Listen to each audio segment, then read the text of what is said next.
Okay, I think we're live. Welcome, everybody. Happy Sunday.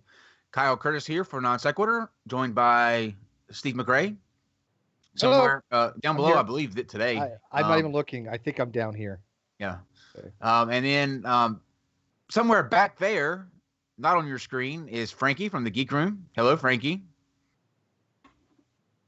Well, he's not going to say hello, but there you go. I got a lot of stuff going on in my background, so I was kind of keep myself muted. But hello. Well, there's Frankie. And then to our right, I want to say, is the lovely, the talented, the so smart scientist Mel. Hello. Thank you for having me on your show. Yes, thank you for coming on. I think today we're going to have a really, really, really fun discussion.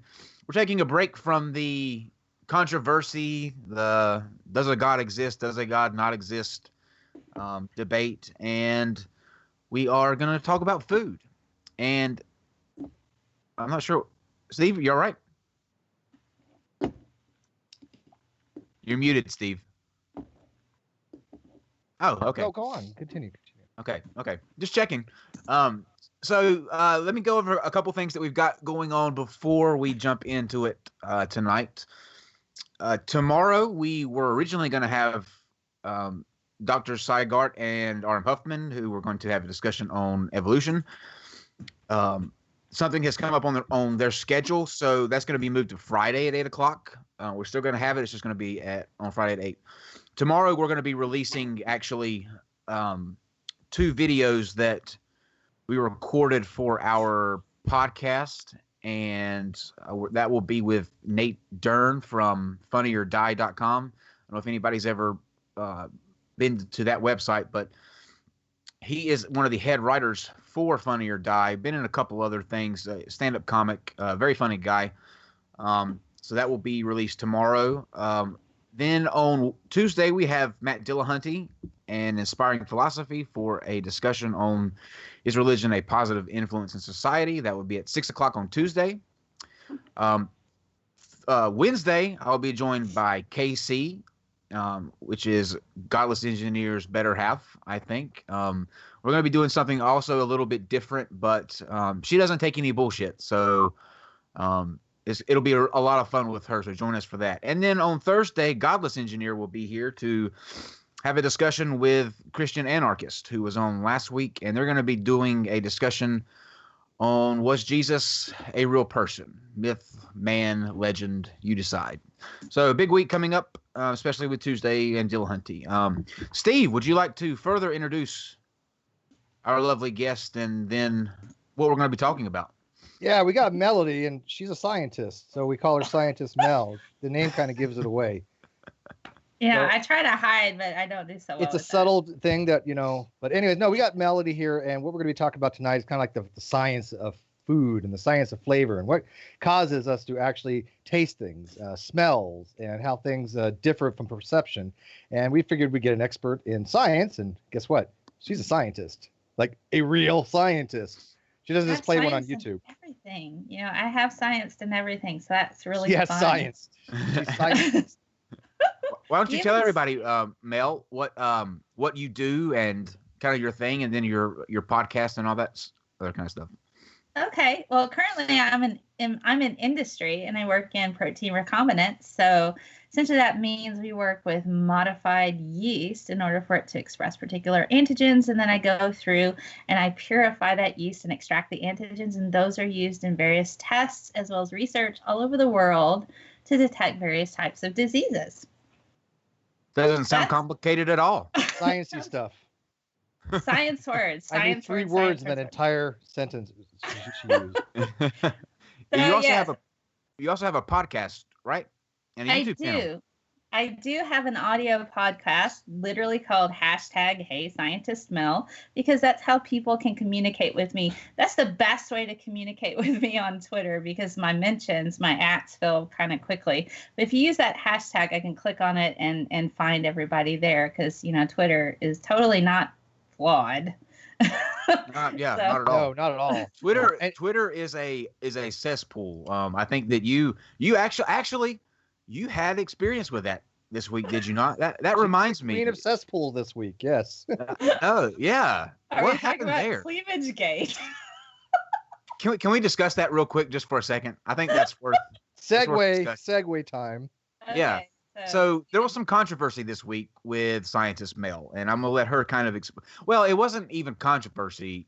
It shouldn't have been. It was a couple of douchebags that you came across on Twitter. But go ahead. I'm gonna let you explain kind of what happened because this is a good story. Get your popcorn out, ladies and gentlemen. This is a great lead into food porn. Yeah. So essentially, I've been going, I from time to time on my Twitter, I promote a lot of take care of yourself, be good to yourself. This is the one life you got. And like my part of my self-care is going to the gym. And that's hard for me because sometimes I feel like crap. I'm like, I don't want to go to the gym. I don't want to work out. But after I do, I'm like, I'm so glad I did. I feel better.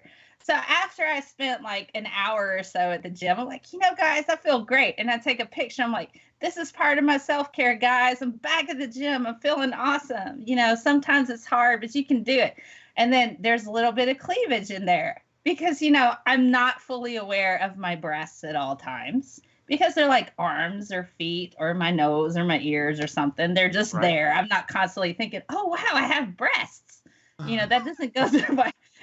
How dare my you? My breasts are there. I'm just, I imagine people who don't have breasts, if they suddenly had them, they might think about them a lot. But those of us who have... more than just thinking. Sometimes I wish I did just to play with. I mean, for the day, I don't know. Would it be that bad? Maybe. I don't know. So it's like, but since I've had them my entire life, I don't think about them constantly. They're just there. So there's some cleavage in a particular photo. So, most people are just like, wow, yay. The people that aren't constantly like zeroed in on, oh my gosh, this cleavage. Yay. We finally got to, and I'm just like, what is wrong with you? So I have, I've had comments. I had a lot of comments.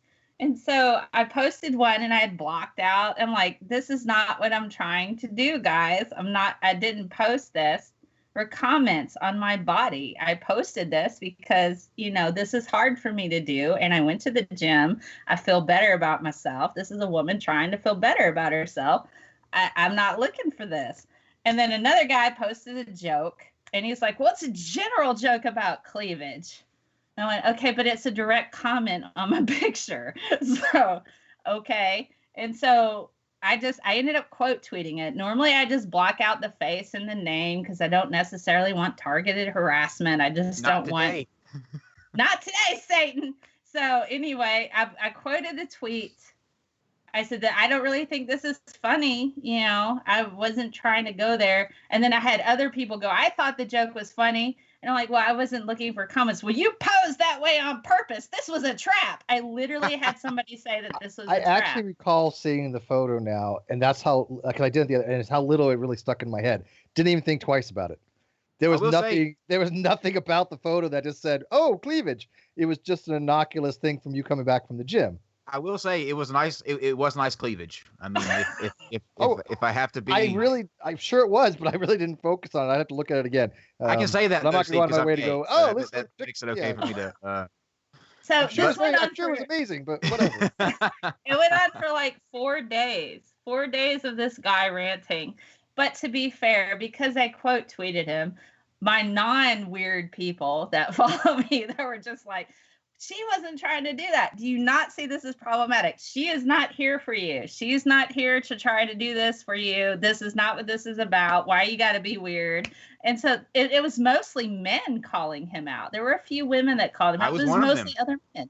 Yeah, so there are other like men that are just like, what is wrong with you? Which is good. I mean, we need good guys calling out the bad guys. I didn't know any of those three guys. At least I don't remember their names. So I started a hashtag less ass hats, more cleavage. That was mine. It's just like, oh my gosh. So there are people that are calling him out, and that's the thing. I don't see it as a white knight thing because what happens, I didn't engage. After I initiated the conversation with him, I tweeted to him maybe twice, and that's it. it escalated into this massive argument on Twitter with him and other people, to where he ended up going, well, she posed that way on purpose. There are women in my office that think she's ridiculous, and there's this, and then she's a sad bimbo. I'm sure. So it just escalated into this. It just, and that's the thing. And so since I get comments, if you guys were in my DMs and you saw the stuff that guys send me. Actually, I am in your DM. You are in my DM. You are in my DM, but you're not sending me inappropriate stuff. But if you we could start. Do you want? Is that what you're asking? What kind of start sending you inappropriate? I mean, all I know is I saw food porn come up, and now people have that in their search engine, as search history, so they're like freaking out. It's beautiful. Mom, it's not what you think. It's beautiful. My goodness. So it's crazy. So it's like I favorite tweets. I've had guys show up in my DMs like, I noticed you favorited all my tweets. It's a shame you don't live close enough to me. And I'm like, that still creeps me out. I didn't realize that was an invitation. Oh man. I just liked what she liked my post. She wants me. The cringe is real. That has happened more than once, guys. More than once that has happened, and I have to say, and I have a little card that I post. I am not here for romance. If I'm into you, I don't think they're looking for romance, Mel. I think they're looking for other things. Well, I mean, I was just like, if I'm interested in you, you will know, because I will be very plain about it. But I'm not interested in you, so it's like, that's not what this account is for. Carry on, and and I keep going. So to all you guys out there, stop sending Mel the dick pics. Send them to my DM. I will gladly accept them. If you're Kevin Smith, you'll know that she, has a thing for you. Yeah, and he's doing much better. Thank you. He's doing. He is. I love Kevin Smith. And to the guy who said that to Scientist Mel, delete your account, asshat. Thank you. Okay, so let's segue into more cleavage. Is that the hashtag? Yeah, hashtag. Yeah, less asshats, more cleavage. Actually, you know what? To be more clever, it should have been less asses, more cleavage. But it's just now coming to me. Speaking of, there's no real good segue here, is there? You be like, speaking of asshats. Let's talk about food. Let's talk about food. Food porn, from cleavage to food porn. That's a great segue. Yeah. So, we asked Scientist Mel to come on because I used to be a chef. I used to be immersed in food every day. And I think that over the years, while I was doing that, you see a lot of different things there are a lot of things that go into food. Let me put it to you that way. And not just on a, like preparation level, but there's a lot, I think, to psychology, and there's chemistry and all sort of things that you have to consider when dealing with food. And I remember one of the things that I took away from that is there was a study done one time that took the same ingredients, same amount of ingredients, cooked the same way, and they took two plates and just prepared the dishes differently on the plate. They just assembled them differently on the plate. The style of plating was different. So they took them out and they had people taste test them and then say how much they thought they were worth. And to everyone's surprise, one plate always won. And then that same plate was worth a lot more to the people that were taking this than the other.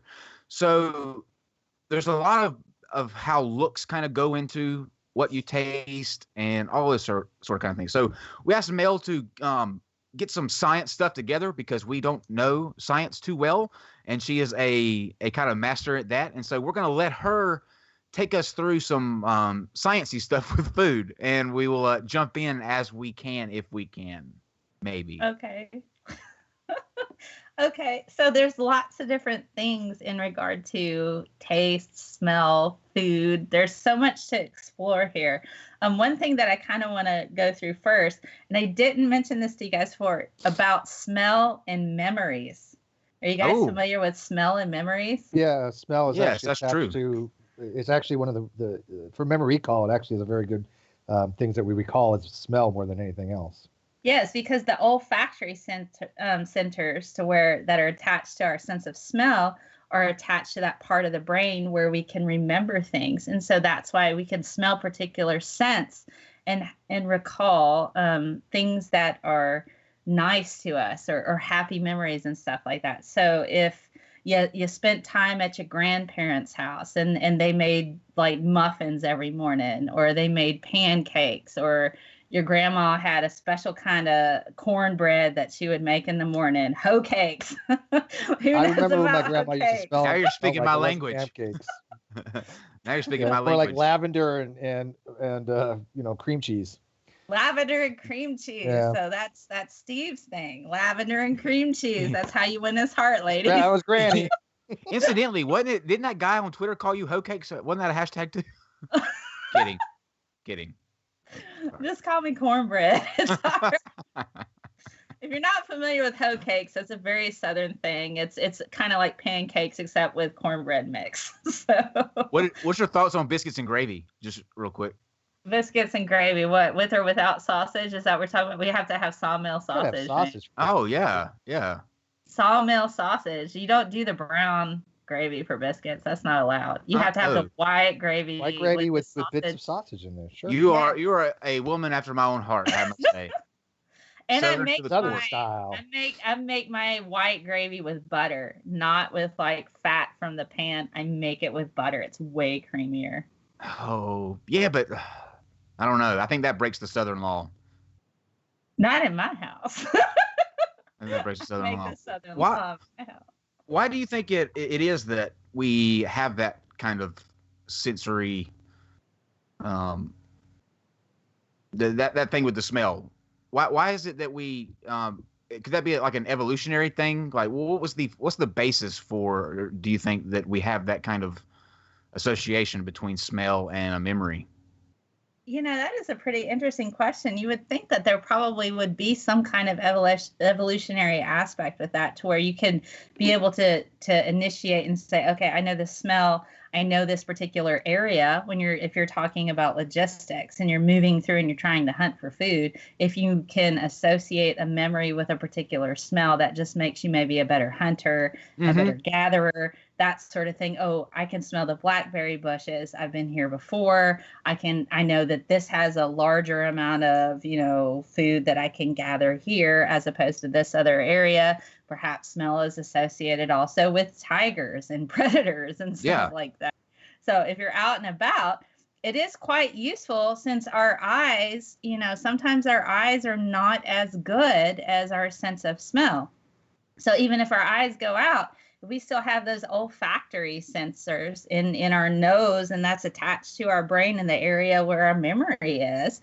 It's actually quite useful to be able to smell something and realize, okay, I recognize that smell. The last time I was in this situation, I was up a tree and there was a lion. So, Run.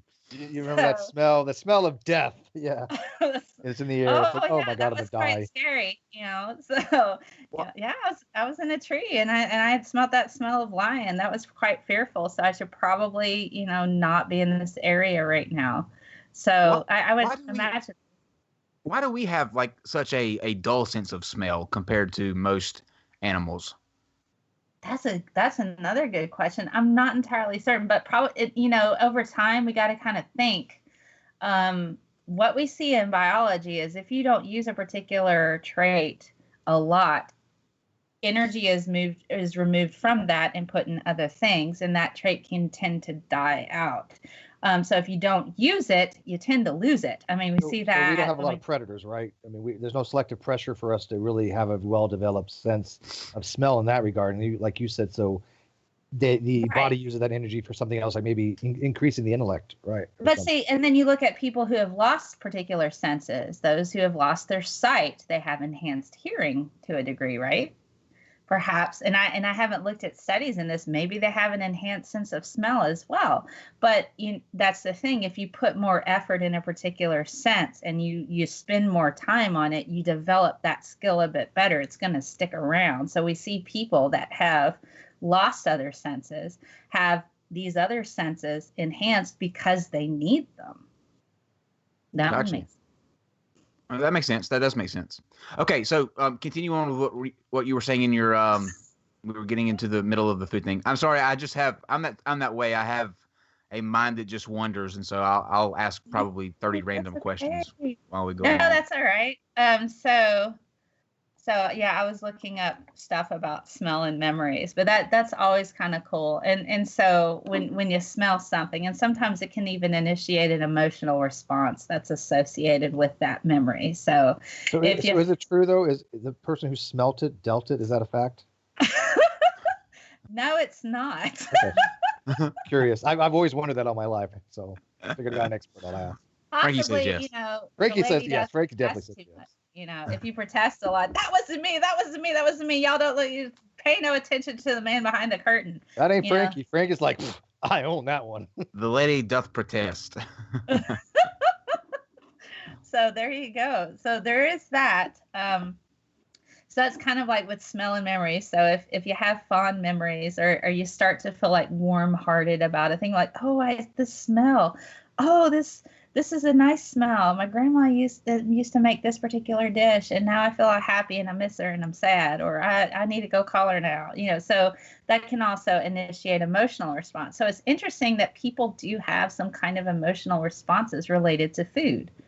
As an aside, because we're talking about brain chemistry. I don't know if you guys have read, there was a study that was done that was talking about people who have an addiction to chocolate.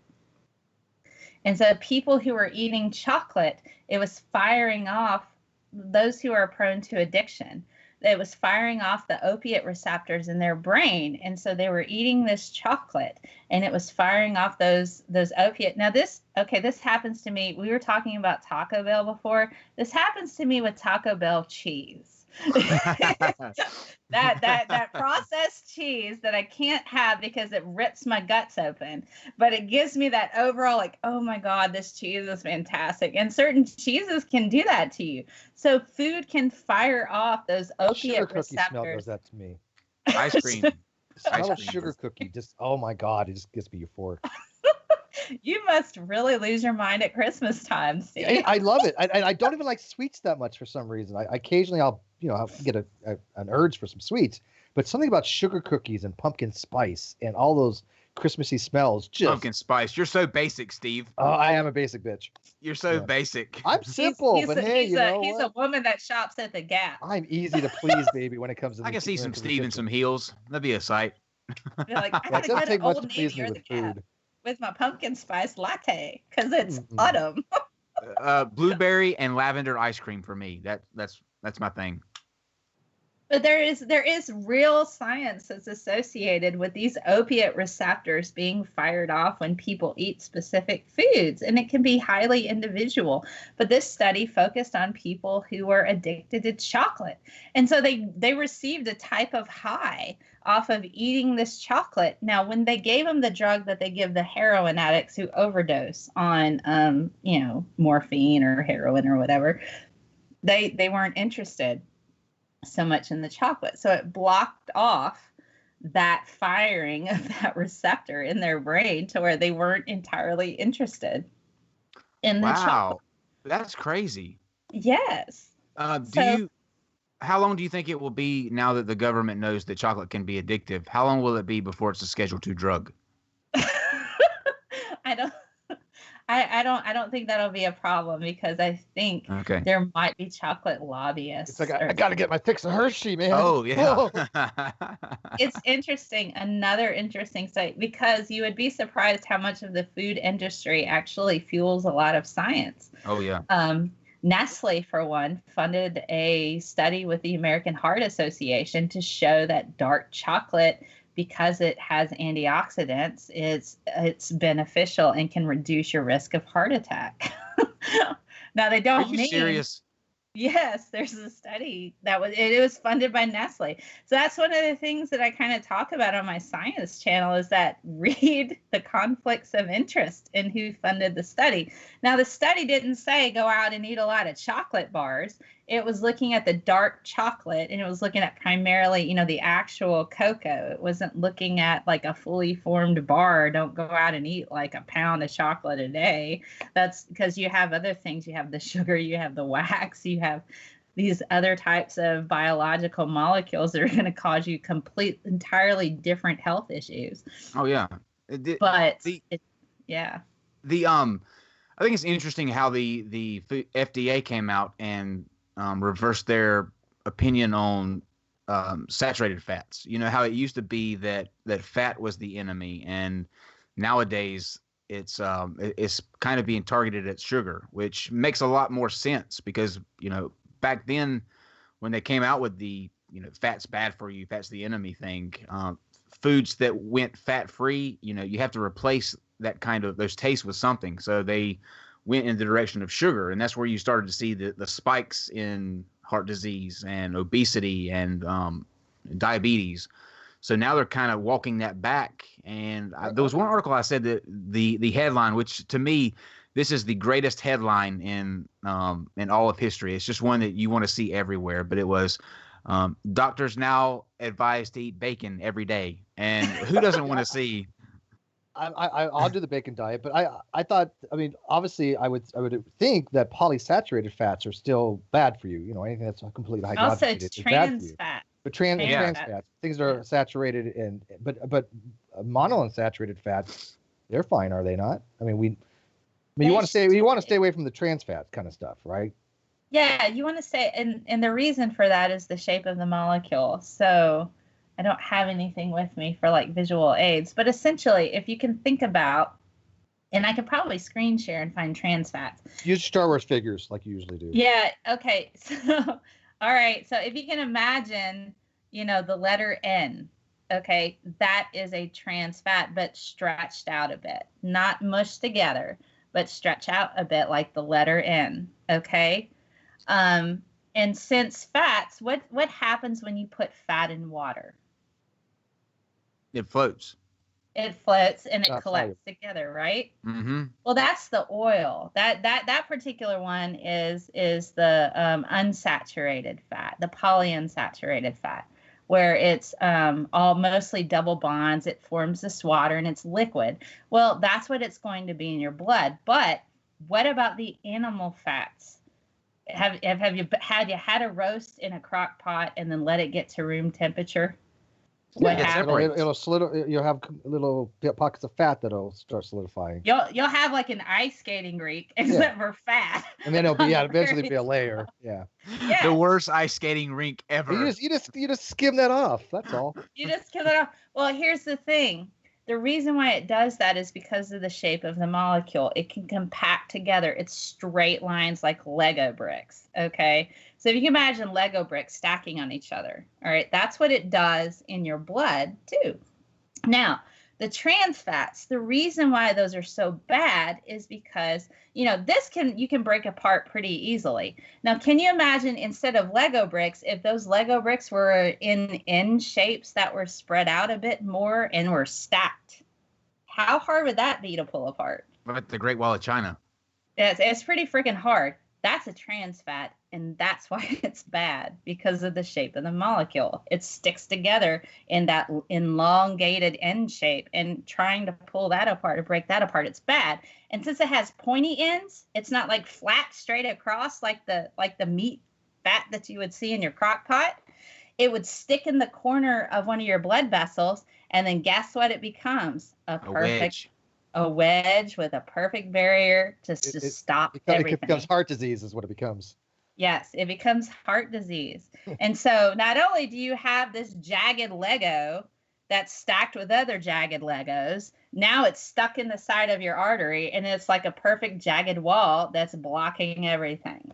How long does it take to accumulate something like that to where it will like completely block off like an artery? You know what I mean? Like how many of those ends do you have to not be here anymore? Well, a lot of that, for one, I'm going to sound like a doctor. It depends on your genetics.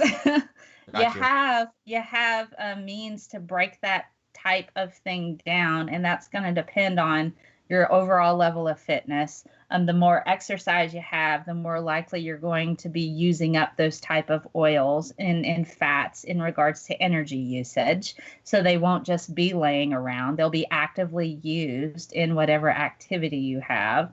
So there's good reasons to exercise. It's not just, I got to get this awesome buff body. No. It's also good for cardiovascular because you're actively collecting all of those types of fats and you're using them in exercise to where they're not just laying around and accumulating. Just don't take a picture after you exercise and post it on Twitter. We discussed that. I earlier. was clearly asking for it. I'm sorry. Okay, so lost my train of thought. So aside from the olfactory senses and smells, what can you tell us about taste? And we kind of went into it beforehand, before the show. But I think it's a good point that you bring up is the how we taste with our tongue. Yes, and I'll actually post the link to this particular paper I'm about to talk about in the side chat, because it's not a hard read, so don't be intimidated by it. So in the side chat, find out your entire childhood was a lie by reading this. Yes.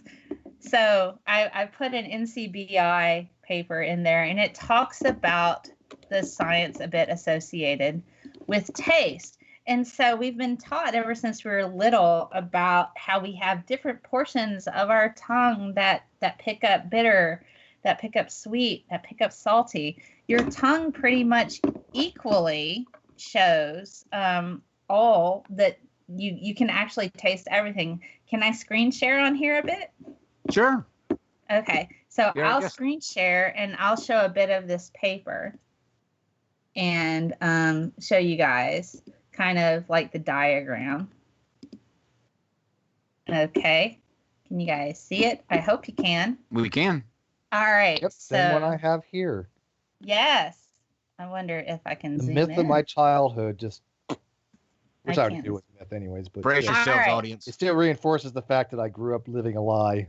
The reason why I like PubMed Health is they do have very easy to read, and this was last updated on August 17th, 2016.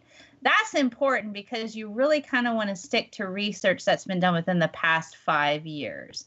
Now, taste hasn't changed that much, but the fact remains is if you can find the most updated relevant information, then that's the best way to go. So I'll skip over all of these words, and we'll Who go. needs those? Yeah, who needs words? We're going to focus on this image here because Kyle is interested in tasting things. And All right. tongues. And I am full tongues. tongue. He's a full tongue taster. So is everybody else. Congratulations. Oh, I'm not special. We have sweet, sour, salty, and bitter. So normally in the past, we were told that we had bitter stuff in the back and sweet in the front. Is that what we were told when we were little? It was. Yeah. Yep. Yeah. Well, the thing is your taste buds are equal opportunity tasters. So you have your sour areas are just about the same as your sweet. Your salty and sour are pretty close together. And look, your bitter and your sweet are pretty close together. So it's actually pretty interesting that we've been taught kind of otherwise, but all tastes can be perceived equally well everywhere on the tongue. And there were specific zones. But see, that's the thing about science that makes it great. Once we find out other information, we correct ourselves and we move on. Unlike someone else we know. So if you want to get into more like fantastic pictures, they've taken a little section of tongue here and they've gone and dug down a bit further. And so your taste buds are actually, here's your taste papilla. And then we have our taste buds like in here. So it's further down than you think. It's not like right on the top. So that those little bumps are not necessarily your taste buds. Your taste buds are down in the cracks and the crevices. Interesting. Hey, well, going back to the tongue real quick before we go on. There's a thing called umami taste too, right? Umami taste? Is that somewhere? I have not heard of umami taste. Oh, you haven't? Yeah, that's the thing. It's where you taste a combination of them, like the where you might get like sweet and sour chicken. Oh, okay. Yeah, it's a cool word. I mean, it sounds goofy, but it's savory though. It's the same as savory, isn't it? No, it's a combo of one of those four parts of your tongue. Yeah, sweet, sour, sugar, bitter and savory.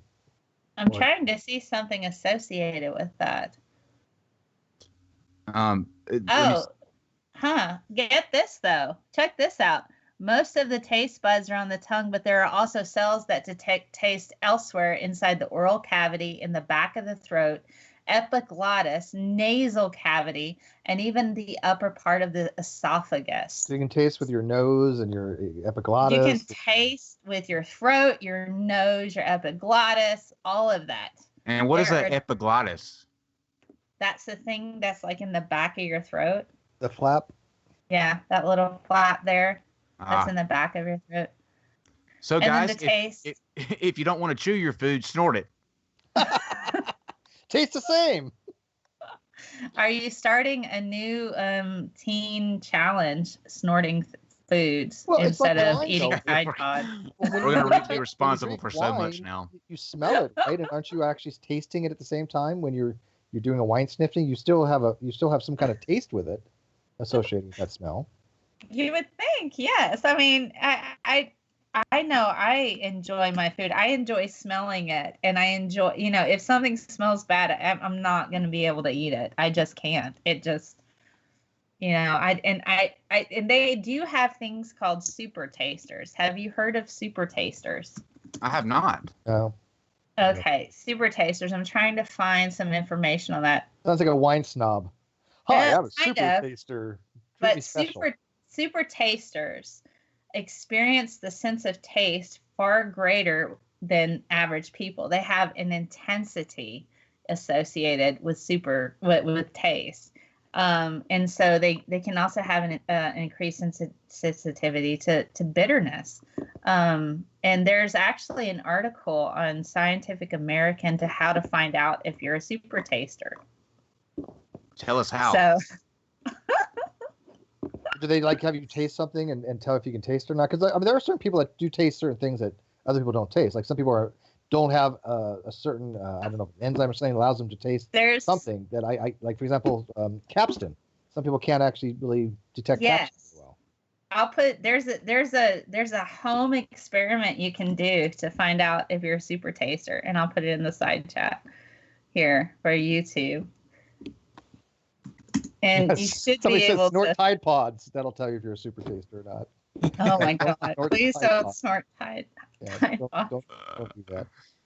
And so the materials you'll need, according to the Scientific American article, you'll need a paper hole reinforcer, one for each volunteer, or clean wax paper, a standard hole puncher, and scissors. And they have instructions for this. You'll need water and soap, at least 5 volunteers, blue food coloring, 1 glass of water for each volunteer, a magnifying glass, a bright light or flashlight, and a scrap of paper. This sounds very in depth. Well, this is science. That you should have at home. It's stuff that it says. Have you done this experiment? Have you done it? I have not. I haven't. I can try this experiment, but I would have to have volunteers. It's a shame. We could probably do this experiment live if you guys have this stuff on hand. I don't think I'm that interested. I don't want to be sticking stuff on my tongue on live TV. Come on, Steve. I don't know. Maybe I'll think about it. But the information is there to try to determine whether or not you're a super taster. They just have intense tasting capabilities. And so if you're curious, you can check that out and try it out with your friends. What does the percent of population have that? Do you know? I mean, on average. I don't think I recall ever meeting one or talking to somebody who said, yes, I'm a super taster. Although they'd probably make really horrific food critics because, you don't do it perfectly. Okay. According to NIDCD.nih.gov, approximately 25% of Americans are non-tasters, 50% are medium tasters, and the other 25% are super tasters. Non-tasters, that's got to be a horrible way to go through life. Yeah, I like tasting my food. Somebody actually sent me a tweet on Twitter when I was talking about this show. They said that they lost their sense of taste, managed to lose 60 pounds, and now their knees don't hurt anymore. So, that happened to my ex. They lost their sense of taste too. Oh wow, that's not cool. cool. I wonder if the losing the sense of taste affects any kind of the pleasure centers in your brain, because I had mentioned that it fires off those opiate receptors. I wonder if losing the sense of taste can also affect those particular centers if you're not able to taste your food in that way. I wonder if that's a link. I would think so. I think that like for me, I know going back to the memory thing, not only with smell, but there's also tastes that will, if you're at one place and you try something and it tastes similar to something like, let's say, your grandmother made, that'll invoke, I think, a strong memory too. Like you can actually taste those kind of memories a little bit. I think so. I can remember what like really nice cake tastes like with buttercream icing. I don't like that whipped ice cream. I was thinking the same thing with pound cake. Pound cake with strawberries. See? Yes. We were meant to be together, I think. You guys make a cute couple. Yeah. Yeah. If only if only I wasn't gay. You would be my I'm sure she's thinking the same thing there, Kyle. No. Have you guys ever had turtle pie? I have gay husbands. I have gay husbands. I call them my gay husbands, but they're totally gay. But Kyle. we're like, you don't need to get rid of them now. I don't understand. You have a new one. How is it anything other than totally gay? I didn't know there's like partially gay. It's like, I'm only like 10% gay. I thought it was kind of a binary, dichotomy. Yeah, usually you're all in or not. Yeah, that's what I'm kind of figuring. Well, what about bi people? What about people who are just try all kinds of stuff? Bi is a subset of gay. They're still gay. It's just they're 100% gay. It's just they like women too, or men, or both. I don't know. See, Steve, you jumped into confusing. It now. Yeah, you jumped into it. Now you're gonna have a bunch of people telling you exactly how it is. I don't understand these things. Attack him, guys. Attack him. So Mel, what would be the you think the most nutritious foods? What are the foods that are better for us than others? All right, so this is an actual science that I found, but on the fly, I thought I'd add this in a bit. There's an article with Time magazine that talks about the 50 new healthiest foods. So I thought we could have a little bit of fun. If it's not, we can pick it apart and just say like, oh, this is crap. But Time magazine isn't known to report crap that I know of. Unless you watch Fox News, then it's horrible. So I put the link in the side chat so people can go have a look while we're talking about it. So since you used to be a chef, it'll be interesting to see if you've worked with these particular ingredients. So one of the ingredients, they say, let me go to the top. Gosh, it scrolled down a lot. I must have been spirulina. Are you familiar with spirulina? I'm not actually. Is that? Oh my goodness, I have. Is that a Oh my goodness, I do know this. Refresh my memory. It's a blue-green algae. It's a type of blue-green algae that has lots of vitamins in it. And it has nutrients and antioxidants. And it's also a good vegetarian source of protein, according to Time magazine. It says you can add it to a smoothie or oatmeal, and it's about I've had that calories. Before, actually. You can order. You can go in like you said in a health food store, and you get a smoothie, and they put the spirulina, whatever stuff in it, and it tastes like moss. I don't know. It just tastes like algae. It's supposed to be really good for you. Because algae is supposed to be good for you, but see, I like sushi, and I love seaweed salad. Oh my god, I could. Oh, I love sushi. Yes. Okay, so ghee, Ghee. Do you guys know about ghee? Isn't that something you wear for karate? Yeah, I was going to say the same thing. Isn't that like a jiu-jitsu outfit? It's a clarified butter, and so you melt the butter, but you skim off the fat, and you use what's left. And so apparently it's used a lot in Indian cuisine. Absolutely. I love Indian cuisine. And it's really high in vitamins. Now, I used to use clarified butter all the time. I didn't know that there was a specific name. We just called it clarified butter. And that raises another point. Why do we insist, unless this originated from another term, sometimes we just overcomplicate words. You know what I mean? Like, why can't we just use clarified butter? I know what clarified butter is. I don't remember if I heard the term ghee or not. Ghee. Except for karate. Yeah. I don't know. You know, it's Time Magazine, so they got to be fancy. They have to use fancy words. Harissa. Turn the page with your pinky, Scientist Mel. It's turning it. Harissa. Have you heard of Harissa? Yeah, she lives next door to me for quite some time. Nice little Hispanic lady, very pleasant. What language are you reading this Time Magazine in, Scientist Mel? This would be in English. Harissa probably means ravioli. I guarantee you it's going to mean something very simple.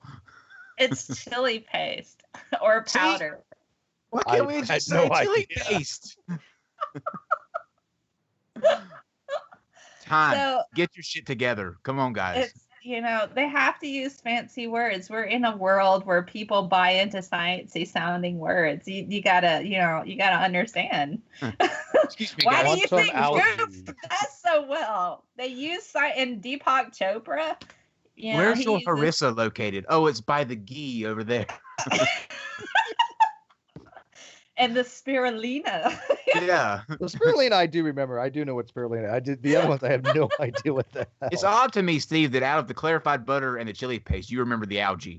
Yeah, well, I've had it before because you've had it for health. You can go to any health restaurant that has like shakes. You can order it and they just put it in there for you. So I actually like to use a lot of chili powder in the various things that I cook. So I've never heard this called harissa, but it's a spicy chili paste or powder. And I like spicy foods. I make a lot of Cajun foods at home in addition to Mexican style foods. I don't say it's traditional Mexican because I'm not a traditional Mexican person, so I don't know how to make that.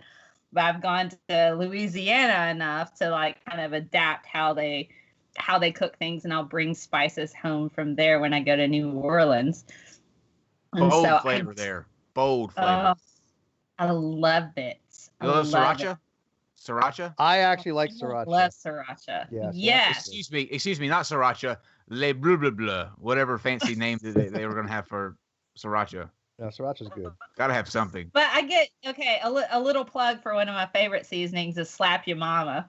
Slap Your Mama is fantastic, and it made it in a movie. I can't remember what movie it made it in recently that I saw. But every time I visit London and I'll stay with a friend of mine who lives out by Kew Gardens, I have to bring Slap Your Mama, cornbread mix, and Baker's Joy. Is that you like would a think hot in pepper? England they would have something like Slap Your Mum. Is that a pepper, like a ghost pepper or habanero or something? Because I've had like blackout and a few other things which are based on ghost peppers and habanero, and they're, oh my god, are they horrifically hot?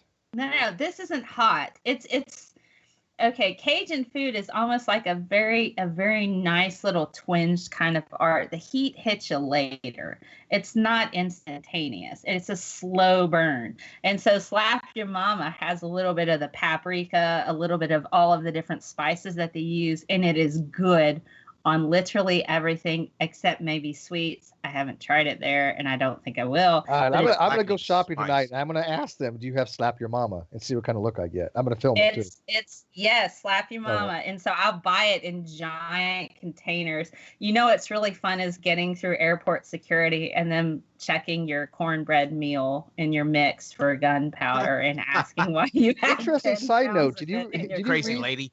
Did you read the news where this poor lady had a apple served to her on Delta Airline, and she went to the EU or somewhere, and they did a random inspection. They found an apple, and they're actually fining her $500 for undeclared fruit. Oh, I believe that. That's their priority here. An Good apple in a Lord. bag that they're gonna, instead of having her eat it right there or throw it away, no, they're gonna try to fine her $500. And this made huge news. So I'm wondering if you guys heard of that. Mm-mm.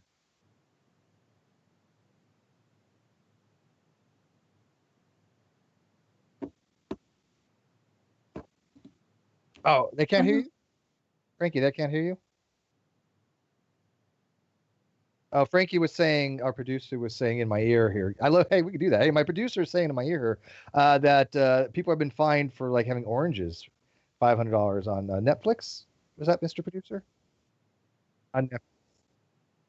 Just this in. You could bring in dangerous stuff to the ecosystem. Okay. Yeah. Thank you, That makes producer. sense on And some- back to you, Kyle. Oh. And now for weather. Where's the green It's kind screen? of like blackening seasoning, right? Like who is the? I know the name's on the tip of my tongue. It escapes me now, but the that really famous chef that's from Louisiana. It starts with a P. Emerald? No. Oh, not Emerald. Okay. Starts with a P. It's on the tip of my tongue. Real big guy, real jolly guy. Oh, okay. I know who you're talking about. Yes, he's not. He almost looks like Pavarotti, but not Pavarotti. Yes. I that can't dude. think of his name. Yes. But he used to have he had a really good blackening, like redfish, I think it was called, or blackfish, one of those. But yeah, those spices like from Louisiana and great. Yeah, the Creole type, like you can't get any bolder, I don't think. Than It's that. What? Fantastic! I love it. What's your favorite Cajun meal? Oh gosh, I was just in New Orleans, I think a month ago. It was probably three weeks ago or so. I took a little vacation, and I did a live stream with Jackson Wheat. Oh, awesome! At a hot dog place, we had a sausage. It was I think their 2 or 3 year anniversary, and so we just did a live stream. And I had a duck. I had a duck hot dog that had blackberry jam on it, along with, you wouldn't think it. And the guy, I walked up to the guy. I'm like, hey, I want to order a hot dog, and I'm like, I think I'm gonna go with this. And he goes, there's one that's not on the menu. I'm like, oh my God, tell me about it. He's like, this is what it is. Out of the way places are so amazing. Like I remember up in Seattle, there was this guy that was outside of a Starbucks that had a cart, and he would have like 5 hours prior to him selling it, this Cajun jambalaya with shrimp that would just be stewing, and the smell was just, and people would line, and once they started selling it, they'd line up. It was like $5 for a bowl, but oh my God, was it heavenly? It was had sausage in it, I think, and some kind of or some chorizo, kind of probably.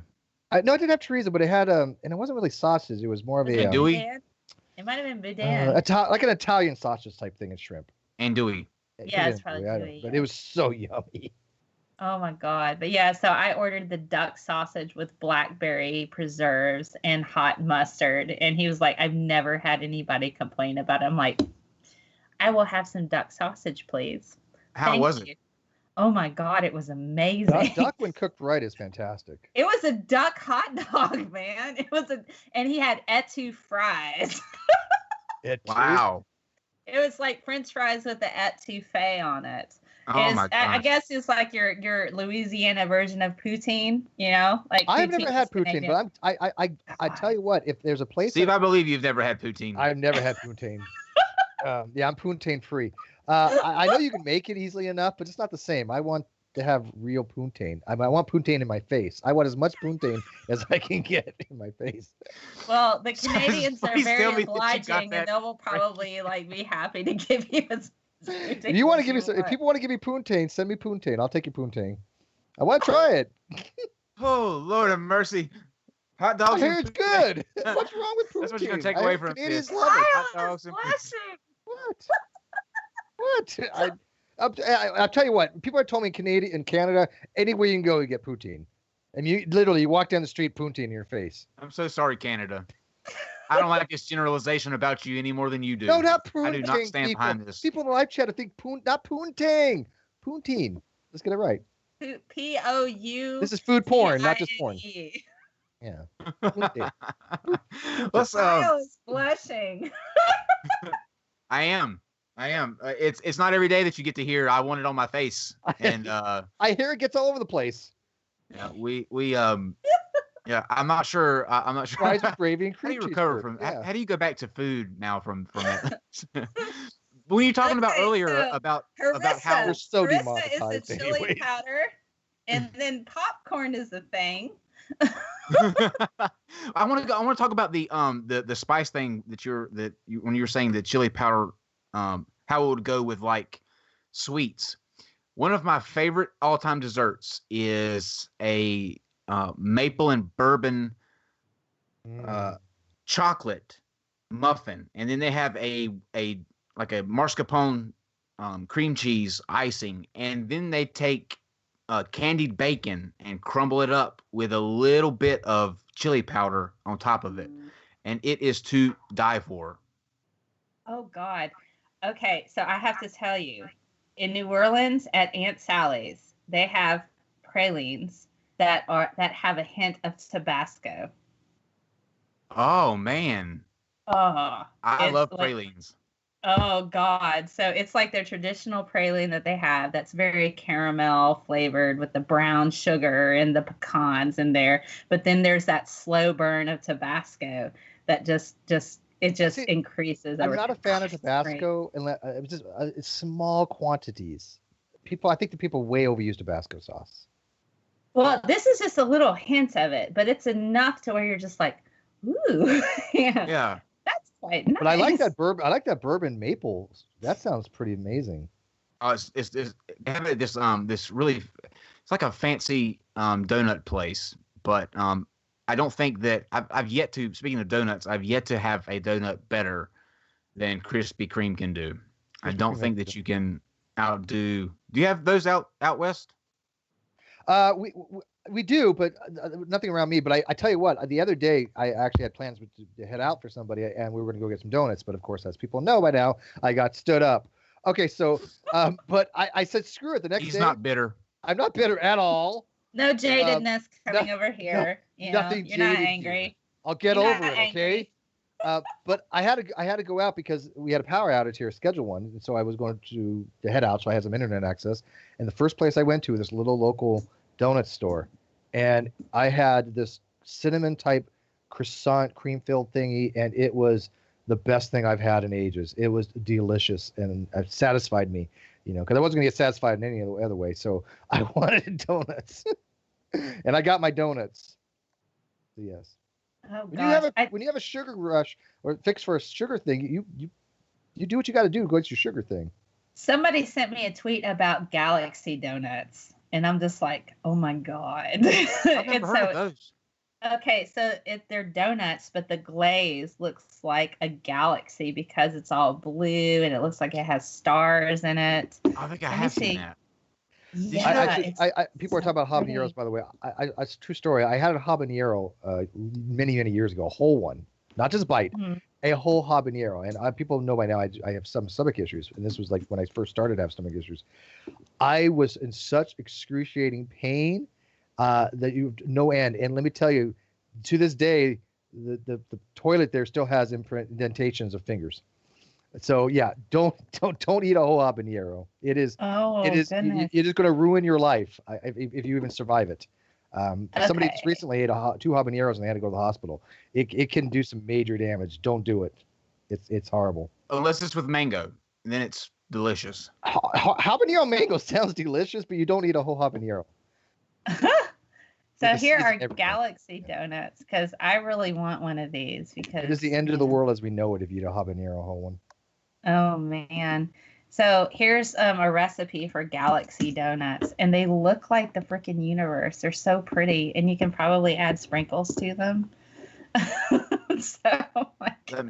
Are you screen sharing right now? I'm not, but I can screen share really quickly. I just want to see one of these things. Okay, so let me screen share. Okay, so here I just googled. Oh my God, those look scrumptious. That is amazing. That is amazing. And then if you add a little bit of like crystalline sugar along there. Oh, just on the top? While it sets. Yes, Stars. just while it sets. Yes. Oh my gosh. See, I really, really, really want some donuts now. You know how LA after this that make cupcakes. Yeah. I was out there visiting my brother, and they actually have vending machines that you go up and it will make your cupcake in the outside vending machine. And yeah, they will make. I prefer donuts way over cupcakes. Yeah, good donut. Type up there, right in the search bar, the Google LA cupcake vending machine, and see what pops up. Oh my goodness, I much prefer a good donut over a cupcake. I really, I like a good cupcake too. But man, if it's like a really good donut though, yeah, like Krispy Kreme. Yeah. Man, when it says hot and ready, so am I. You know what she wants in that morning. Yeah. So many innuendos in this. Hot and ready cupcakes. I'm so glad we called this food porn. It's so appropriate. So appropriate. Routine. Frankie, can you play us some good softcore porn music, please? Just kidding. This is a good time to segue to a Rain Florence video. What is it about sugar though that's so bad for us? Like, why is it something that tends to lead to diabetes and obesity? Why can't we have it like we do, say, protein? You can't ever have enough protein. Why can't it be that way with sugar? Well, the simple sugars are the ones that are the biggest issue because they're either burned quickly or they're stored rapidly. And the more you intake simple sugars, you're increasing the amount of sugar in your body, in your blood system. That can kind of lead to what we call pre-diabetes because then your body has to compensate with breaking down that particular sugar. So the more complex the sugar, the better. So that's why they say complex carbohydrates are better and you stay full a bit longer. So if you were just to power through a dozen Krispy Kreme donuts, which I could do if I had a half a gallon of milk, you're either gonna burn through that really quickly or you're gonna store it really quickly, but you're gonna raise your blood sugar super rapidly, and then your body's going to have to make enough insulin in order to process all of that, whether it be in the form of using it as energy or storing it as fat. And so after a while, you can become what's called insulin resistant. You make enough of a particular thing, your body's going to become used to it and kind of start to develop a resistance to it.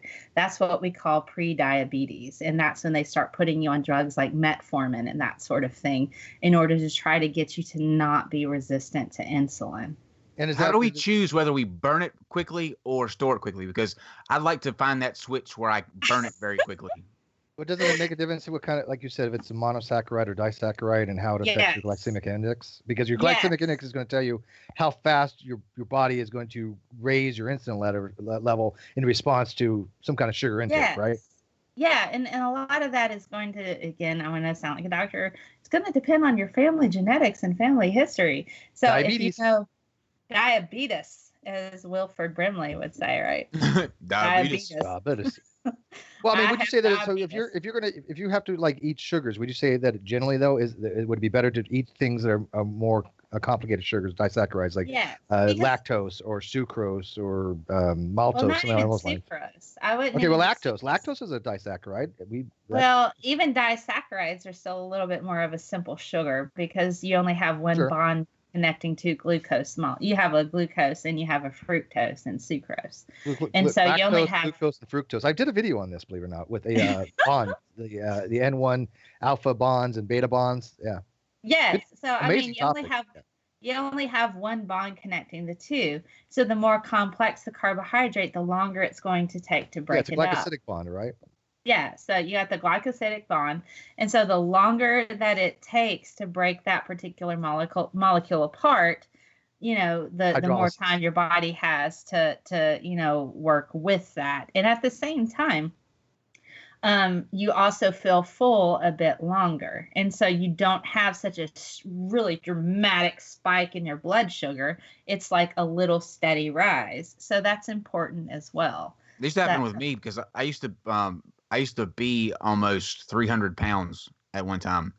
I was a big boy, and I tried like a lot of different diets when I was trying to like come down from that. And I would do the whole, fat-free diet, you get the dinners at the grocery store that's like lean and all that other kind of stuff. And I could never get anything that actually worked. Well, what finally worked for me was cutting out sugar completely. Like no more sweet tea, no more no candy, nothing with any kind of those real simple sugars in them. And as soon as I started cutting those out, it like melted off, and I would like up my intake of protein. I eat a lot of cheeses too.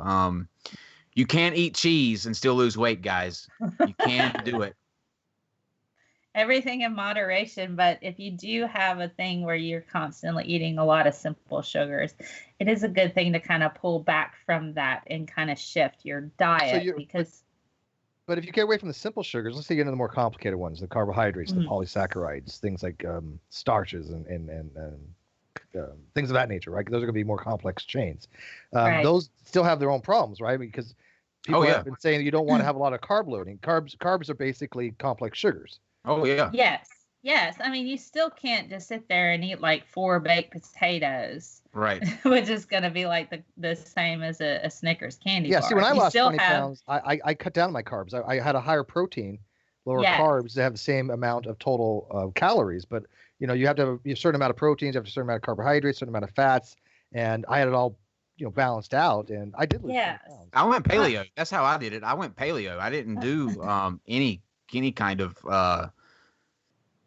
it was extreme. I don't follow it anymore. But for about a year, I did paleo, where you're just eating meats and vegetables. And when I'm talking vegetables, you're not doing anything that's like I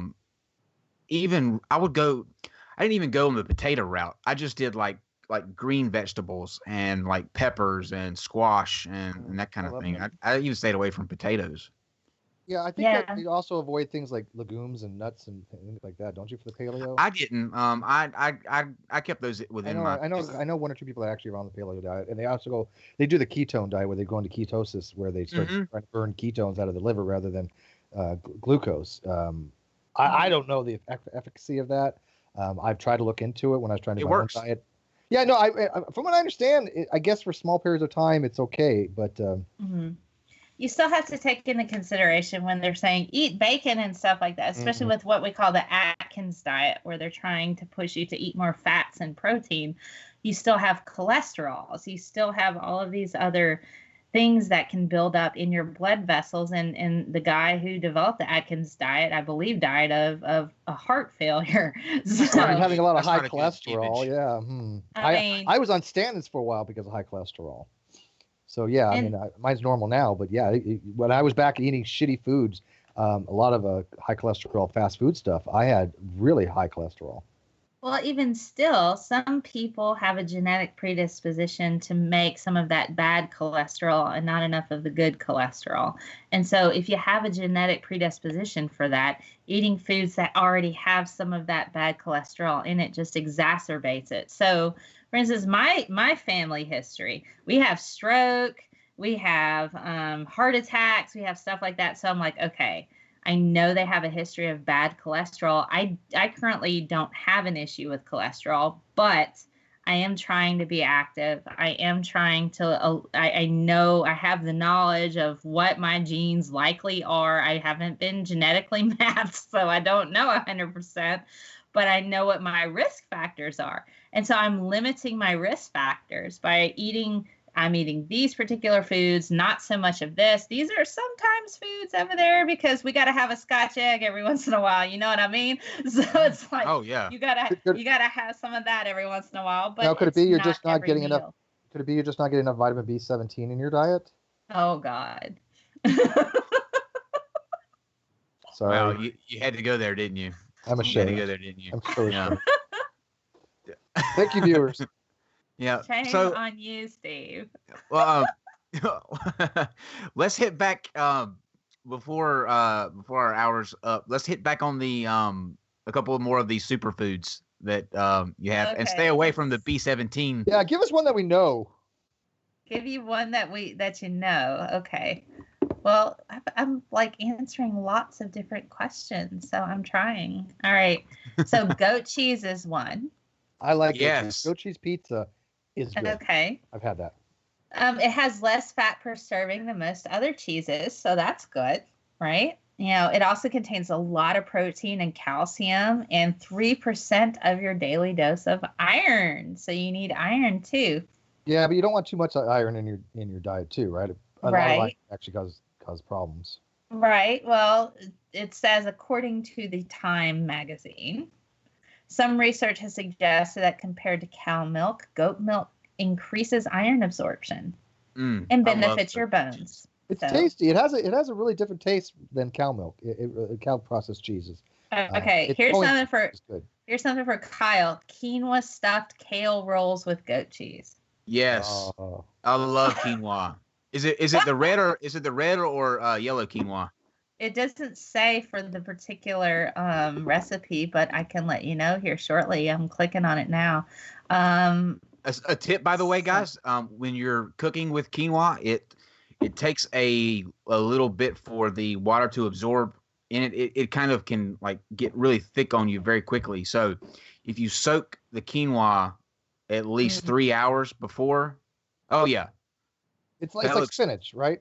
That looks divine. Yeah, it's a type of spinach. Yes. No, quinoa is like quinoa is a type of grain. Yeah, it's a type of grain. The spinach is the kale. Yeah. No, I thought you're thinking of the kale. So it's pretty standard. Ooh, they have walnuts in it. Yeah. Hang on. Oh man, this is yummy. So we've got Quino. Quinoa. Quinoa. What a weird spelling. That's about 2 hours and 5 minutes, but I bet it's totally worth it. Not a grass. Can you link that to us, Science and Smell? Yes, I will put that in the Skype chat and the side chat as well. It is an herbaceous annual plant grown as a grain crop primarily for its edible seeds. Yep. Quinoa is not a grass, but rather is a pseudo-cereal botanically related to spinach and amaranth. There you go. Related to spinach. How are grain and spinach related? That makes no sense. Okra, I don't know. But they have 3 different colors of it. They have red, they have yellow, and they have black. And to me, I think the red is probably the best in terms of like texture. The yellow is probably like on your lesser end because it will mush up very quickly. But there's something about the red brand that is a little bit more sturdy. And if you want it's a bit more couscous, like, you know what I mean? So tonight I got to go ask for red quinoa and smack your mama. That's what I got to ask. Yeah.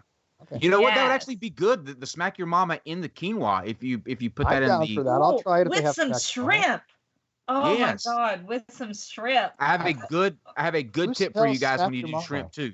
If you shrimp has a very, very porous meat. The meat's they're very porous. So a lot of people, what they'll do is, if you're cooking, like if you're boiling it, for example, if you're going to boil your shrimp, after you spice your water with whatever you're going to do that with, take that same spice, put it in a bowl to the side, and put it in some ice water. Just dump your spice in the ice water, because when you dump it or pull it out of the pot that you're cooking in and throw it into the ice water pot with the spices in it, those pores pull in and close. You know, they kind of contract. So all that flavor goes right into the shrimp. And if you want to go further, if you want to make it taste even better, do it with Corona instead of water. Put you that spice in a bowl with a Corona. Take your shrimp out of your pot, throw it into the Corona bowl. It is divine. I just looked. They actually have a slap your mama seafood boil. That God, good. Yeah, it's Crawfish, really good. You throw some shrimp. corn in there, some corn on the cob in that. I'm so going to try to find this tonight. You need to find you some. Another thing. Oh God, I could talk about food. I haven't even had dinner yet, and I'm something like, I know, I'm so. You did this before you ate? You're getting me so worked up here. You don't even know. I did this before I ate. I did. As you know, yeah. What can you do? But oh God, now I'm thinking about all the possibilities of food I can eat for dinner tonight. It's just amazing. Like, what am I gonna do? They're endless. And a They're really endless. good bourbon dessert of some kind, bourbon and maple. Okay. So one thing that I like to do is I like to bake when I'm making like pulled pork. One thing I like to do is slow cook a pork roast in a type of beer with a dry rub, and just kind of cover it and let that pork. We all like a good dry rub. Absolutely. I saw some really funny seasoning in Chattanooga when I was out that way once. They called it butt rub. butt rub seasoning. Yeah, I'll go in and ask for slap your mama, but I'm not going in for butt rub tonight. That's not going to happen. Excuse me, can I get a butt rub, please? Yeah, butt rub. Guys, as we near out the end of the hour here, actually we're over an hour. See that you made an hour go by so quick. I'm typing in butt rub here, and I don't know if I want this in my search history. Seasoning. Oh, you know what actually comes up? It says butt rub seasoning. I kid you not. It's a real thing. Do anyone in the chat have any questions for Scientist Mel before we?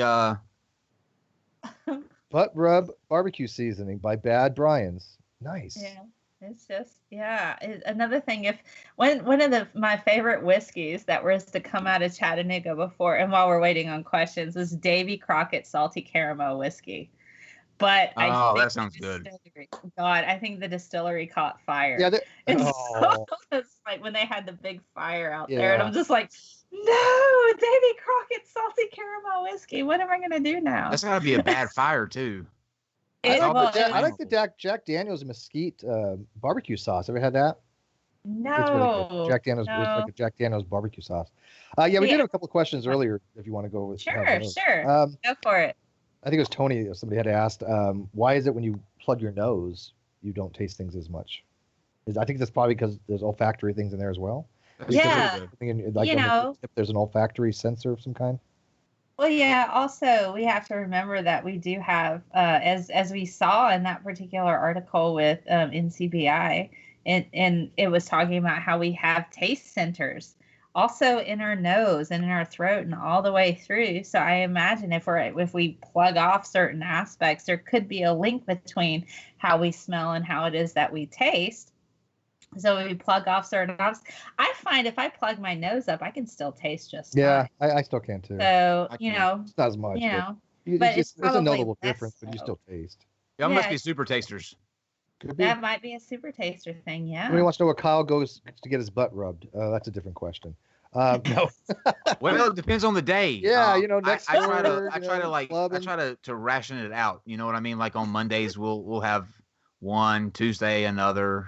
It just depends on the day and the mood, really. Exactly. Some days I don't feel like having my butt rubbed, but rubbing butts. So sometimes it's better to give than to receive. Yeah, exactly. So Mel, reciprocity. Yeah. What's your? I'm going to answer this question first, actually, but they want to know what's your favorite Mexican dish. But I'll tell you, mine is panea. Oh, seafood panea is to die for. With steamed mussels and shrimp and pieces of sausage. Are you? What the? Our producer's going nuts here. He's having a seizure. Are you okay? Arroz con pollo. Arroz con pollo. I honestly like panea. I like a very well prepared guacamole, not the kind that comes out of a can. Oh yeah, yeah. And it does. I add bacon to mine. Bacon guacamole. Yes. I add bacon, and it's from a restaurant. There's a restaurant that's one of my favorites locally. It's called Babalu, and they take they'll make table side guacamole, but you can get bacon. You can and they'll put all of the ingredients there. I'm picking up bacon tonight too. I don't pick up that much bacon because I know bacon is not. I'm sorry, I don't think it's that great for you. But you can get bacon, add it. But honestly, adding the bacon to the guacamole is freaking amazing. And I eat it with I'll eat it with. You can have it served with a side of like bell peppers. All right, how do you make your guacamole? Start me off with avocado. How do I make mine? Yeah. I want homemade guacamole with bacon. How would I go about doing it? Okay, I'll get 2 to 4 avocados, depending on how large they are and how much I'm feeding people. It might just be all me, and then I will eat it like a toddler. just shove it in, man. And so I'll take those avocados, and then I'll get fresh lime juice, a little bit of salt, pepper. I'll put in some fresh jalapenos. Now, the key to jalapenos is you want to either have gloves on or put oil on your hands. I made the mistake once of not doing that and chopping up the jalapenos, and I washed my hands like a good person should, and then my eye itched. Yeah, don't do that. That's very bad. And your nose and my eye itched, and so everything was on fire. I used to make salsa, and I would have that problem. Yeah, it's not good. Frankie has something. Frankie, you're muted, Frankie. Yeah. Sorry, I have my thing all the way down. Probably couldn't hear me earlier. Can everybody hear you, or is this my ear, Frankie? I can hear. I can hear you. Yeah. Oh, everybody can hear you now. Okay, Yeah. we actually do have a real producer here. So. Yeah.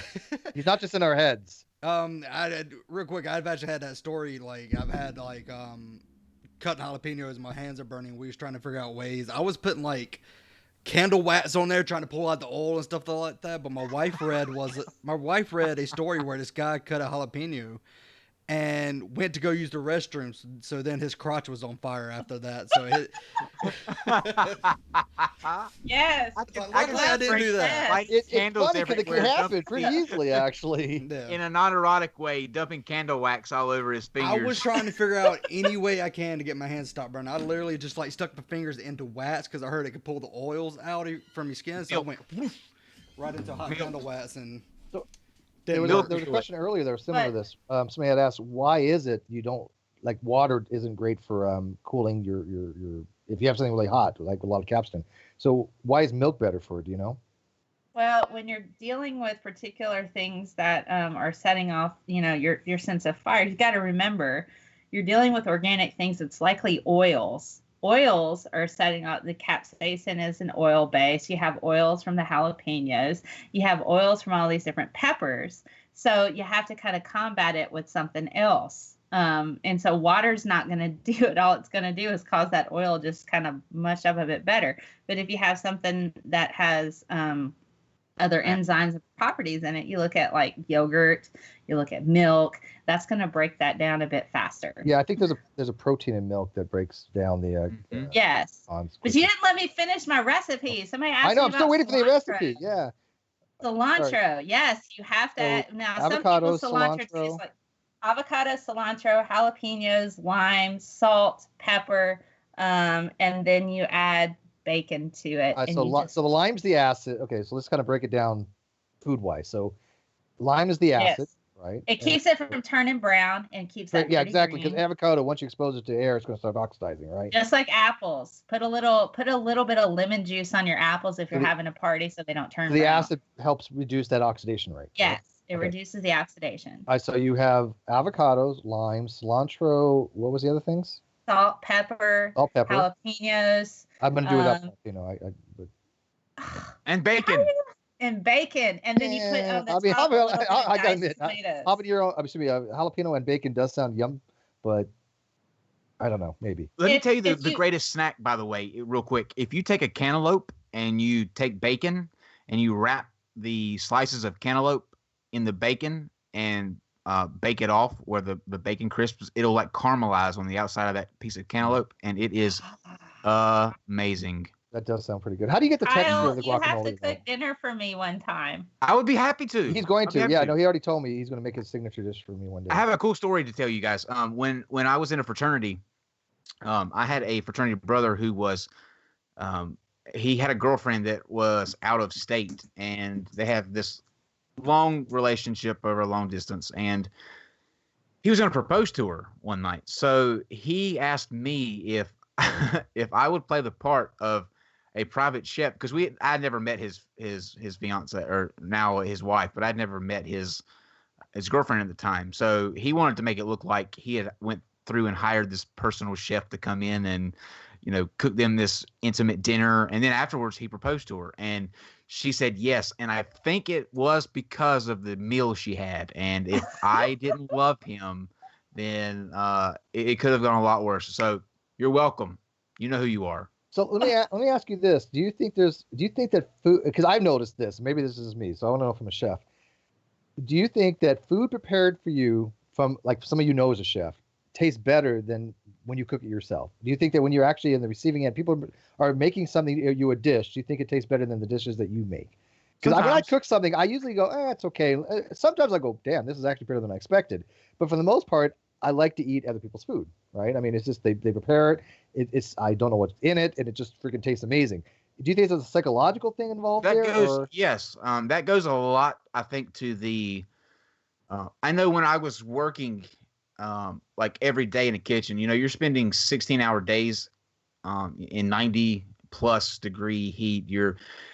As a general rule, a chef's number one rule is to taste everything as you go. So by the time you get to the end of a dish that you're preparing or something that you're setting up new, you've tasted it 9,000 different times. And I think that where the psychological part comes in is that you're immersed in it while you're making it so much that by the time you sit down to, whether you're enjoying it with somebody else or, just having it yourself, you've put in that amount of work into it that it's not enjoyable because you've tasted it as you've had to go along. That and might yeah, I can see that actually. Yeah. It's just, so when you sit down to a meal and somebody else has prepared it for you, it's just coming out there. You're just trying it for the first time. So it's I think fresh and it's like, oh, that smell hits you. You're like, yeah.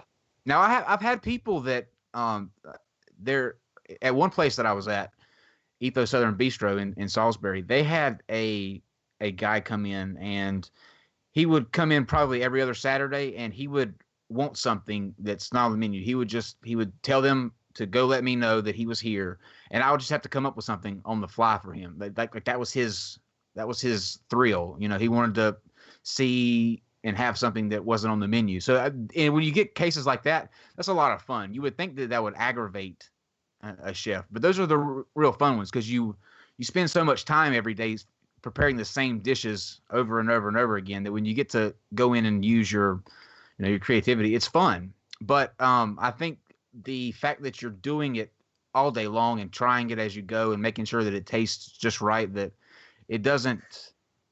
you're not able to enjoy it quite as much as you do somebody that cooks it for you. I have to agree with that. I totally it is nice. Yeah, that makes sense to me. I do enjoy that. Although sometimes what I find really upsetting is when I go to a restaurant, I'm like, God, I could have made better food than this. Yeah. You know what? I tend to look past most things when I go to a restaurant, right? Unless it's horrible, I won't complain. I won't eat. For me to complain about a dish, it has to be extremely bad, right?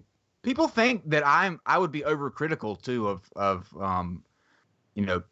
people are intimidated sometimes to cook for me, but I don't I've tasted dishes, from 5-star restaurants. I've had dinners from 3 Michelin star chefs, and I have yet to find one of them that could hold a candle to anything my grandmother made. Just at heart, no one can touch my grandmother. She would be like an 8 Michelin star chef if she were to go into to cooking. So, that's what they should do. They should get all these 3-star Michelin star chefs out there. I mean, there can't be that many of them.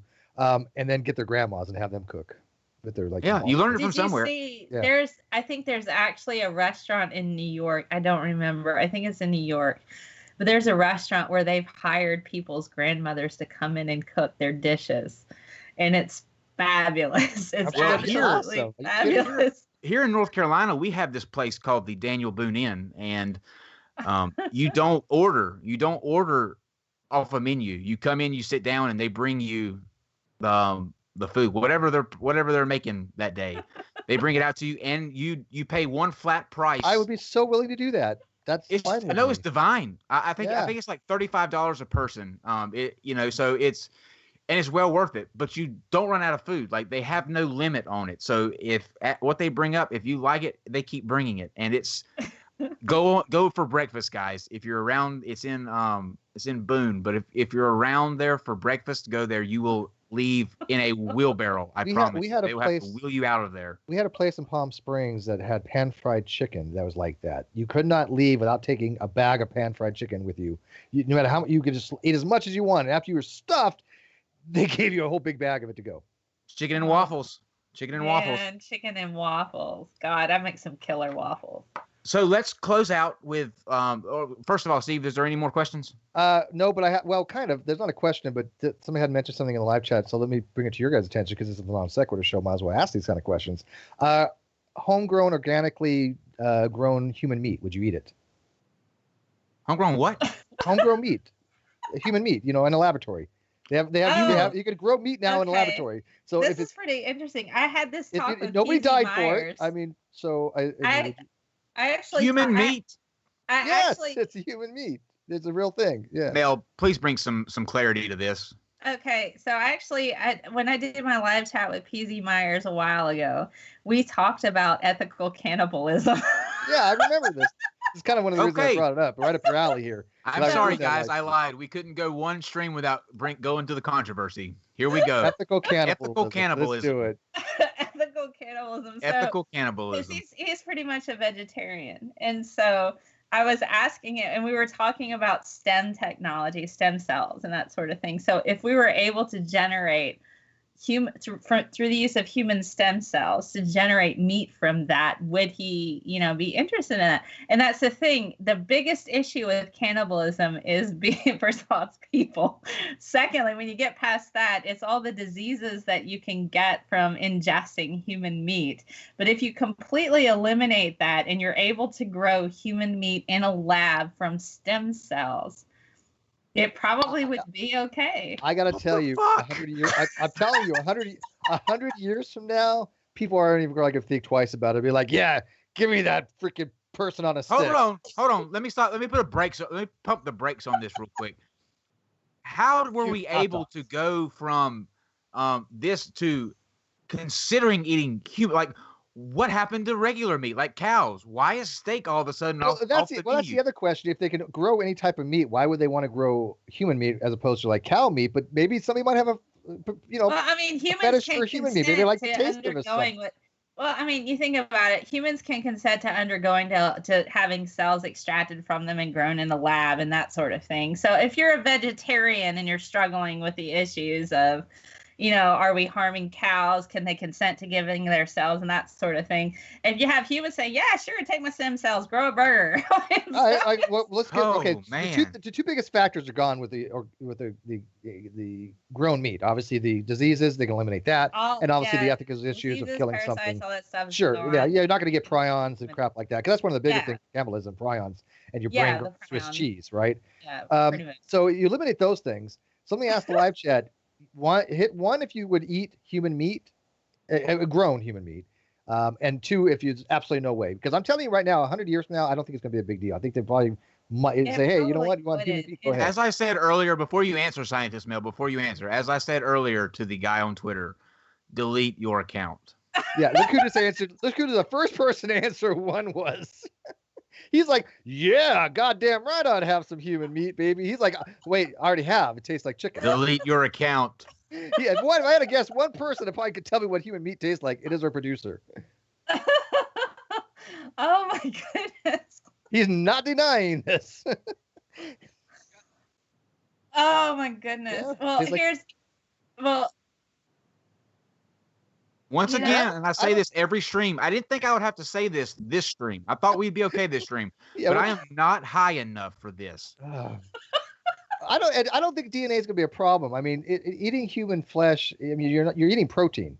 You're eating. So I mean. Well, here's the other thing with CRISPR technology and genetic engineering. Who's to say that you can't take a human stem cell and remove certain parts of the genome to encourage it to grow into more like beef-like type of protein? Get some nice texture to it. Am I the only one that thinks this is like This is science, man. This is what bioethicacy deals with. This is why I am disturbed that out of the four of us, three of us are pretty okay with the fact that we're going to grow human meat like a burger.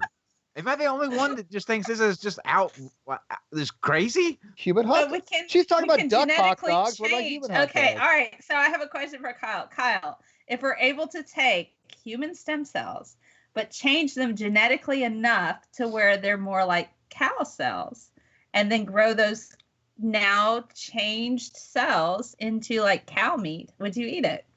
No, I'm perfectly fine with the cow meat. But what if cows go extinct and all we have are human stem cells that we have to genetically alter in order to get them to be more like cow cells? If we can genetically alter human cells into meat, why can't we just take the cows that are remaining and make more of them? Because humans historically have actually killed off many mammals. I mean, in fact, I was just reading an article. Clone them, 3D print print them. them. Mammals already been extinct. 3D print them. Killing all of my potential screenplays for bad sci-fi, Kyle. By the way, God. Soylent Green, it's people. Spoiler alert. There you go. I ruined that movie for you. 3D print them. 3D print more cows. 3D print. Yeah, you know what? You'll be able to do that. You want to make dinner? You 3D print like a human heart. There you go. Yum yum. I saw that.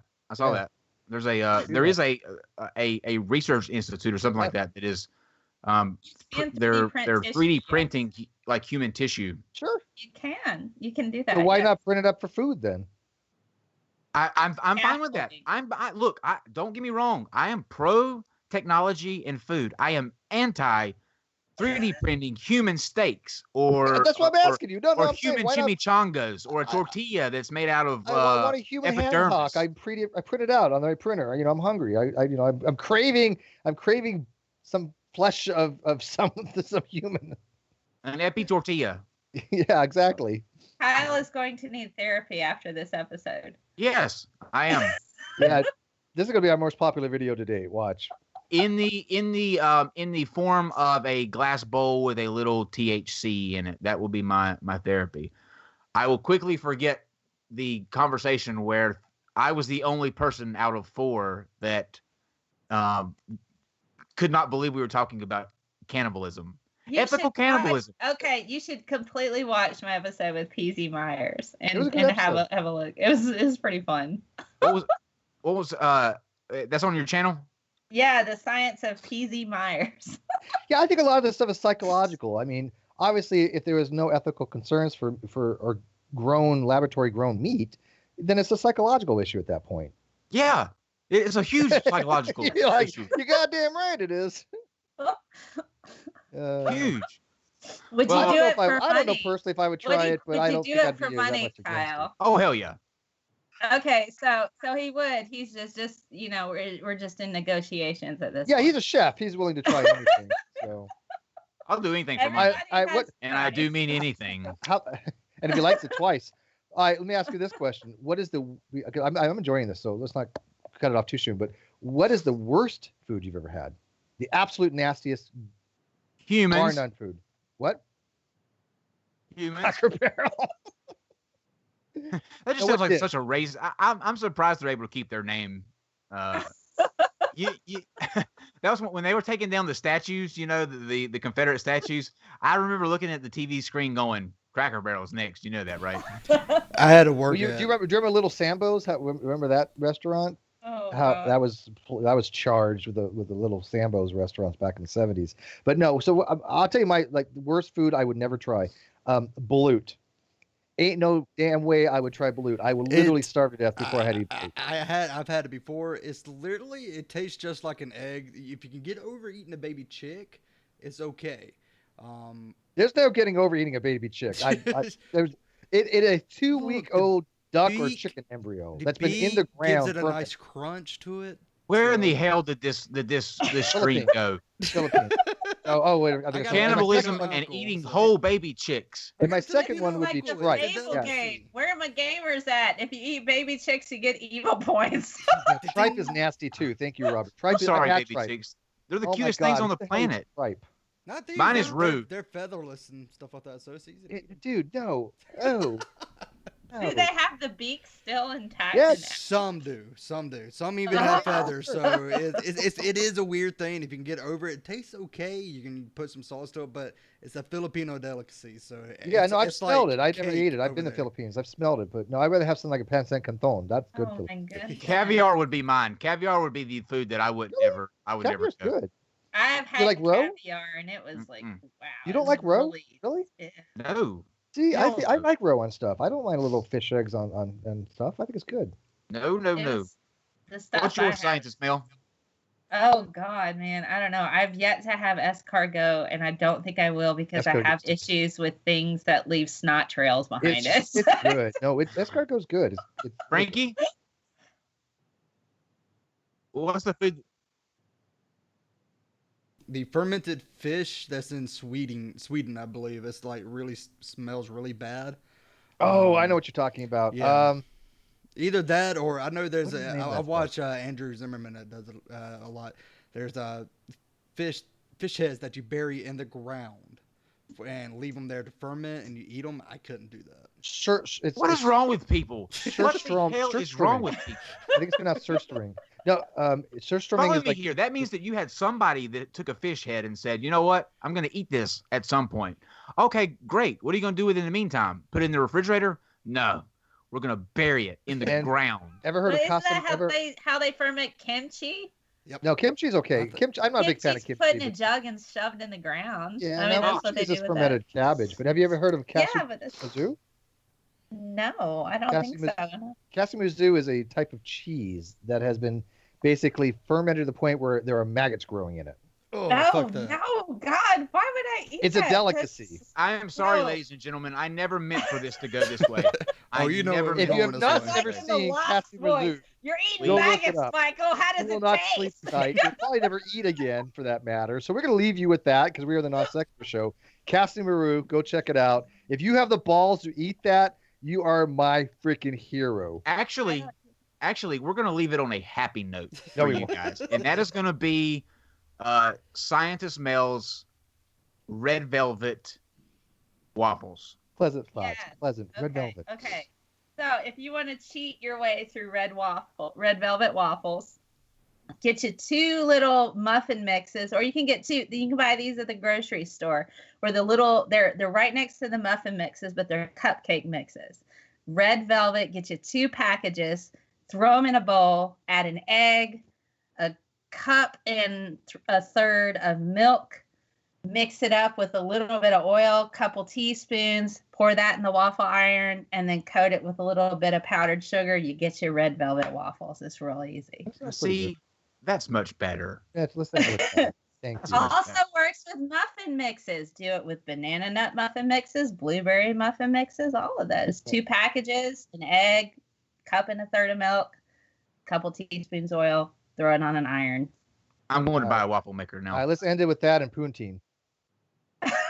All right, Scientist Mel, thank you so much for Thank you, Mel. joining us tonight. It was Fun, fantastic thank you. up until the cannibalism, which I think it's always good up until that point. You know it's always going to go somewhere near the end. Come on. It's not a party till there's ethical cannibalism. You know that. Yeah. Exactly.